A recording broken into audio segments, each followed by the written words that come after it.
While designing the further audit procedures, auditors shall consider the following: outcome of risk of material misstatement assessment, likelihood of material misstatement, whether auditor intends to rely on internal control for respective assertions, need more persuasive evidences when the auditor assessment of ROM is high. Test of control in detail.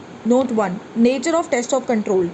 While designing and performing the test of control, auditor can use any of the following procedures to obtain sufficient appropriate audit evidence: inquiry, observation, inspection, reperformance.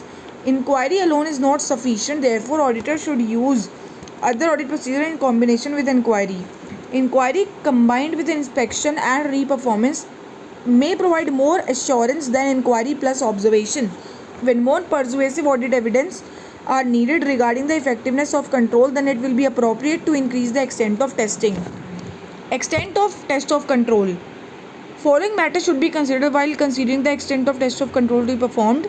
First, frequency of performance of control, expected rate of deviation from a control, extent to which auditor intends to rely on operating effectiveness of control, that is how much assurance is needed, availability of reliable and relevant audit evidence, length of time during the audit period that auditor is considering for internal control. Timing of test of control. Auditor shall test control for particular time or throughout the period. Some controls needed to be checked only at specific point of time, such as physical verification of inventory performed by management. For other controls, there is no time constraints. Evaluating operating effectiveness of the control. Auditor may identify misstatements during substantive procedures which may indicate that controls are not operating effectively. Absence of misstatements detected by the substantive procedure does not guarantee that controls are operating effectively. Specific inquiries when deviations from control are detected.